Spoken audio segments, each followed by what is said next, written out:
جناب جتنا مجھ سے ہو سکا میں نے دعا مانگی اللہ کے سامنے، دربار کے سامنے، نبی کریم صلی اللہ علیہ وسلم کے دربار کے سامنے کہ اللہ ہماری مشکلات کو آسان کر، ہمارے لوگوں کو بھائی چارے میں رکھ، ہماری جو اس وقت حالت ہے کہ نفرتیں پیدا کی جا رہی ہیں مذہبوں میں، ان نفرتوں کو ختم کر اور پھر سے ہم میں اتحاد اور اتفاق رکھ، یہی سب سے بڑی چیز ہے۔ ڈاکٹر صاحب کیونکہ جس سفر سے آپ آئے ہیں وہاں لوگ کندھے سے کندھے ملا کر بلا کسی ذات پات کے رہتے ہیں، لیکن بدقسمتی سے ہمارے ملک میں جو نفرتیں پھیلائی جا رہی ہیں اور سروے کے آرڈرز نکالے جا رہے ہیں جو ہمارے صدیوں پرانے، ہزاروں پرانے، اگر راج درمی بھی دیکھیں گے 5 سے 7,000 سال پرانی ہسٹری ہے یہاں کی، اب ریلیجس پلیسوں کی سروے کے بارے میں بات کی جائے۔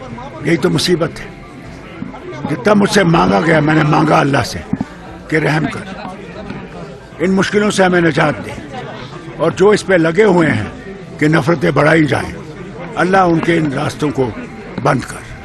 فاروق صاحب عمر صاحب کی غیر موجودگی میں یہاں پہ 2 سرکاری ملازمین کو برطرف کیا ہے LG انتظامیہ۔ جناب ہر ایک چیز پہ حکومت نظر رکھے گی، دیکھے گی کس وجہ سے یہ ہوا ہے، کیوں ہوا ہے، وہ حکومت۔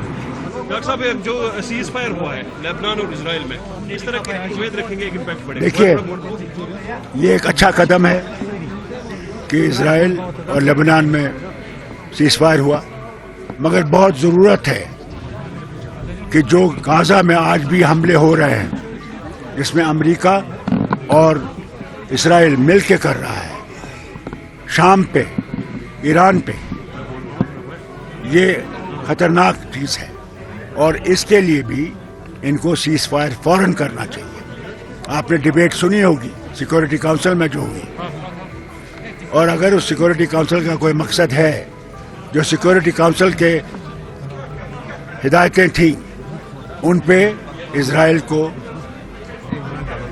کام کرنا چاہیے اور وہاں سیز فائر کرنا چاہیے، اور جو ہیومنیٹیرین ایڈ ہے اس کو آنے دینا چاہیے ان علاقوں میں۔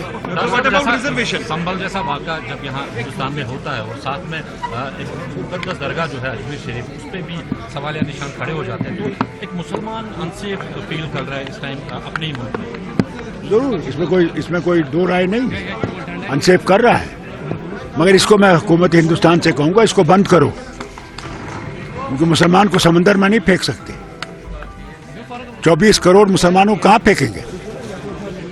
اس لیے مسلمانوں کے ساتھ بھی برابر کا سلوک کیجیے، وہی ہمارا آئین ہے، آئین میں کوئی فرق نہیں ہے کسی مذہب میں، کسی زبان میں، سب برابر ہیں یہاں، اور اس چیز کو ان کو یاد رکھنا چاہیے۔ اگر آئین کو ان نے تتر بتر کیا پھر کہاں ہندوستان رہے گا؟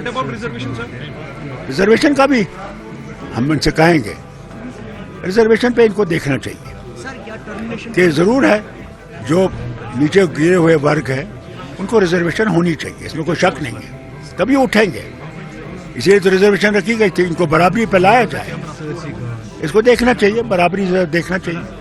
اللہ کرے، میں نے ان کے لیے بھی دعا مانگی کہ اللہ تعالیٰ ان کو صحیح راستہ دکھائے اور صحیح راستے پہ لائے۔ ہم لوگوں کے مسئلے برابر ہیں، اس میں ان کو بھی مدد کرنی چاہیے۔ تنقید سے کوئی چیز فیصلہ نہیں ہوتا، تنقید صرف تنقید کرنے کے لیے کہ اپنے آپ کو بنانے کے لیے، وہ صحیح نہیں ہے، وہ راستہ غلط ہے۔ پنڈت سماج نے ایک سوسائٹی بنائی ہے جس میں انہوں نے کیندر سرکار کو ایک لیٹر لکھی ہے، اس میں کہا کہ ہمیں فری کنسیشن پہ زمین دیا جائے، ہم واپس لوٹیں گے گورنمنٹ۔ کیا کہیں گے؟ دیکھیے جب میں بھی وزیر اعلیٰ تھا، 370 بھی تھا، ہم نے کوشش کی ان کو بسانے کی، اس وقت حالات بہت خراب تھے۔ کون روکتا ہے کشمیری پنڈت کو یہاں آنے سے؟ یہاں جتنی بھی جماعتیں ہیں انہوں نے کہا ان کو آئیے، گھر آئیے، ان کا فیصلہ ہے آئیں گے کب آئیں گے، یہ ان کا فیصلہ ہے، یہ ہمارا فیصلہ نہیں ہے۔ ہمارے لیے تو ان کے لیے دل کھلے ہیں۔